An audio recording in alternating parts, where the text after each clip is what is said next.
Welcome back, Roadrunners, to a new edition of the Lit Medallion. This is my take on UTSA traveling to West Point to play Army. And in full disclosure, the title of this video was not going to be G5 Saturday. It was going to be not ready for prime time. And for 2.5 quarters of that football game, the Roadrunners looked like they weren't ready for prime time. Looked like they weren't ready to bounce back. Looked like they were going to let a team take it to them after an emotional loss in San Antonio against the Cougars. But what was nice to see, and I will flat out say it, they took advantage of that offensive line and defensive line, and they really, really handled the line of scrimmage. Give it to Army. They ran a good scheme, and our defensive backs got caught peeking in the backfield, worried about the run game, and gave up those 300 yards passing to Army. But you know what? I said it. Make Army one-dimensional. And they did it. Now, give it to Army because they obviously got 300 yards passing. But let me ask you something. They won because they made Army do something that Army does not want to do. And it was only a matter of time before you force them to pass block, right? And they're not used to pass blocking. They have to change their schemes. They have to do things differently they're not used to doing. And slowly but surely, as the game went on, the defense started grabbing control. So other than those passes, I mean, I don't think our Army had a couple good runs, but not a lot of good runs. I mean, they had the backup QB, the little kid that actually threw the pass. Man, he was dangerous. He could sneak behind the line, hard to follow. But for the most part, our defensive line got pressure, got a lot of stops. Rotating our defensive linemen, like I've mentioned, this is what's beautiful to see. We obviously lost a lot of our rotation from last year, but because our defensive coordinator and because of Coach Traylor's belief in our defensive coordinator to rotate players in and out, I don't want to say it's seamless, but I'm saying you wouldn't know that we lost Lorenzo Dantzler. You wouldn't know that we lost Jalen Haynes right now based on the way the defense front seven is playing. And those were high-quality guys for our team. And we all know this, right? So I'm not running them down. I'm just saying that's how much better their backups and their third string, the later in the rotation guys, are playing. This is what a program that advances and growing does. Offensively, I feel like our offensive coordinator kind of, is he finding himself? What do you think? Because to me, I don't understand why we struggled to move the ball on Army after we started moving it. I felt like maybe our offensive coordinator's trying too hard. Just put Franklin, G5s, and Clark out there. Just let them go get those 7-yard passes. Use the bigger, better prototype wide receivers up against their defensive backs. That's how you win football games. And that 2 guys went over 100 yards. Quietly, Zachary Franklin got himself another 100 yards. G5s had a great game. So I'm pretty happy with how the Roadrunners bounced back after hearing that they had a 4-hour delay. They couldn't get through their walkthroughs. They looked tired, right? They looked like their legs just couldn't go anymore. And that happens after an emotional loss and, 3 overtimes to Houston. So we got to give it to them. I got to give it to them. And I'm giving it to them. I'm giving that team props right now. Because I'm telling you, for the first 2.5 quarters, I mean, I'm in a text chat group. and the first comment after the win is, you lose faith. And I said, I never lose faith. I just overreact. And that's true. If I lost faith, do you think I'd have 8 tickets, 8 seats? Think I'd donate the $2,700 on top of it? No, absolutely not, if I lost faith. So I don't. But I did get called out, and I did deserve that call out, Lino. I'm giving you props here, Leno, for calling me out like that. I gotta give you props. Hey, you're holding me square, and for every bit of transparency, I'm just letting everybody know, man, it was rough on me those first 2.5 quarters. And can we stop with the overtimes?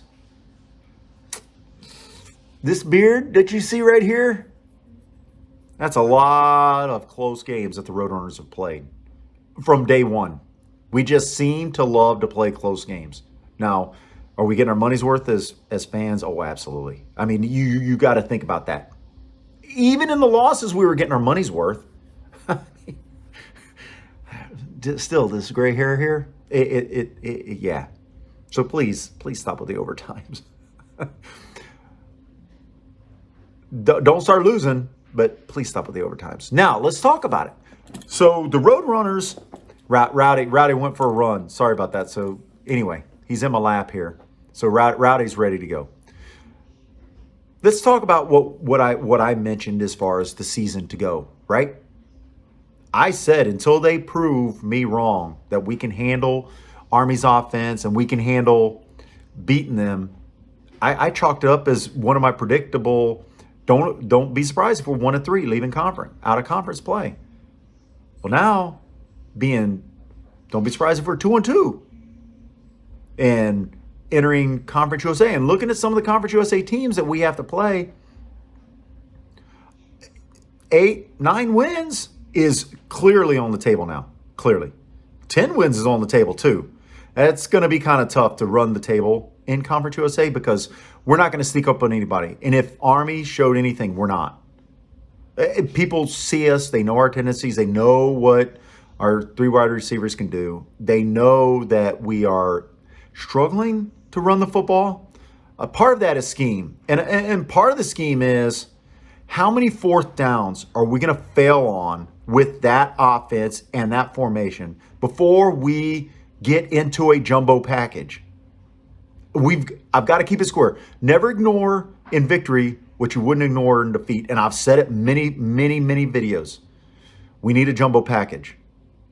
That almost lost us the game. Because if we get that first down there, I think it changes the game, changes the complexion completely. Because we keep their defense out on the field, and they don't get a chance to get some fresh legs, right, to recover. Now, understand being who you are, but how many times have you seen it when you see these passing? Houston Oilers. I do believe that's 30 years ago today now, or this year, 30 years ago this year, this season, where the Oilers lost to Buffalo Bills, being up 35-3, simply because they refused to run the football, right? Now, we run the football. Don't get me wrong. We run the football, and it's great to see. Time management isn't this team's issue at all. It's just it would be nice to see them run out one of those third-string defensive linemen and put him right in front of the running back and just let him go hit whoever's next.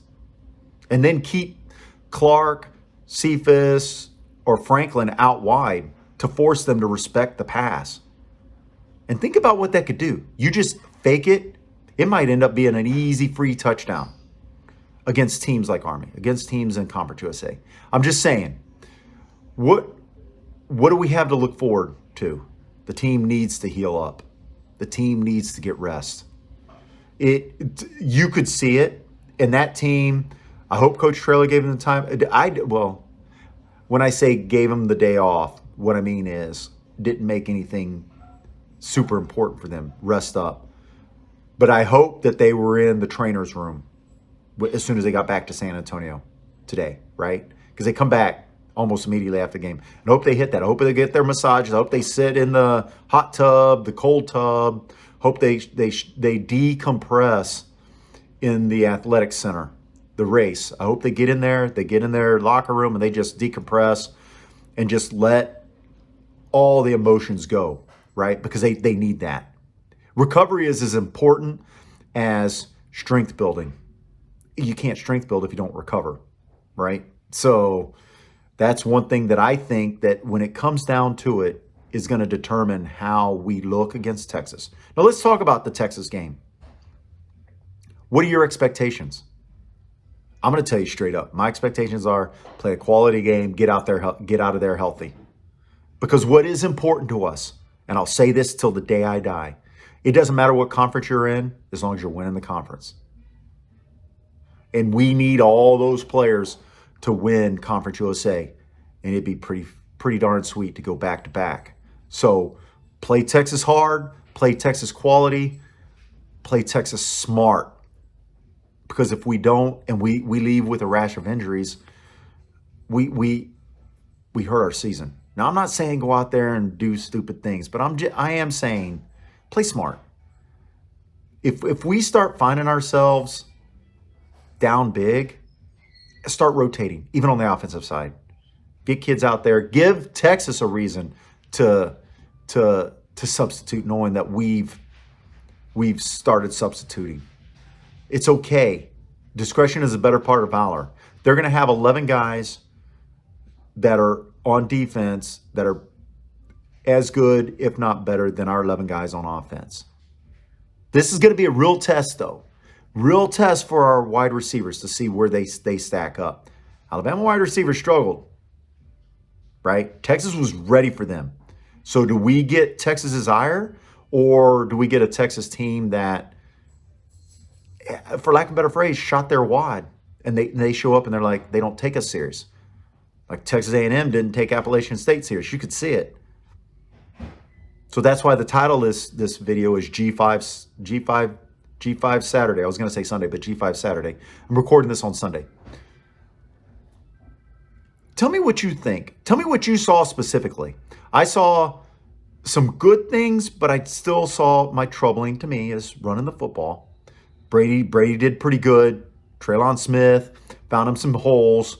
Maybe the team is gelling a little bit, so maybe we'll see some better runs as the season goes on. Brady looks bigger than he looked last year. He's not a small guy. I mean, he's, like I said, he's your typical 5'10", 5'11" running back, but he looks bigger to me. Looks a little bit more powerful. And I think when we're playing teams that struggle with the run, it's going to be like a matter of time. That's just going to keep beating guys down. And you bring in Traylon, and they're tired, and he just gives them that one juke, and boom, he's gone, right? So I think our trailer's done a good job of finding running backs. We got lucky. We're using the super senior, the extra year players. Hey, good for those players. And I think this year, this is what you're seeing this year. When you're a blue blood, P5, right? You've got aspirations every year of making the playoffs. What can't you have happen? You can't lose that recruiting trail. So you have to hope that come your player's fourth year, they move on. Whereas with us G5s, they got that extra year. We want them to come back because that's 1 year of maturity, 1 year of extra playing. That kind of levels the playing field, and that's what's happening. So it'll be interesting to see in 2 years where Appalachian State, where Marshall stands, where we stand when we're now in the regular 4-year, playing zone, right? So it'll be interesting. Yeah, I think we got like 2 years left of anybody. I think I don't know the exact rule, but I think it is if you were a player in 2020 and you were affected by it, you got an extra year. So we'll see how it goes. Ain't gonna lie. It was hard on me. I'm glad I watched the game by myself. I probably would have been knocked out by all my friends or had my mouth too. Dylan, shut up. You're killing me. I don't mind. That's passion. That's fandom. Because at the end of the day, I'll still be there in the stadium. I'll still be yelling UTSA, UTSA. Get them Roadrunners. Get that football. Whatever. Right? Anyway, guys, it's been fun. I will do a preview video of the Texas game later in the week, probably Friday. I try to do 2 of them, so I didn't really want to preview Texas. I just wanted to give like an early, what do you think? Please like, comment, subscribe. This is for us Roadrunners. I'll engage. I'll be who I am, though. I'll engage. Hey, you guys, peace out.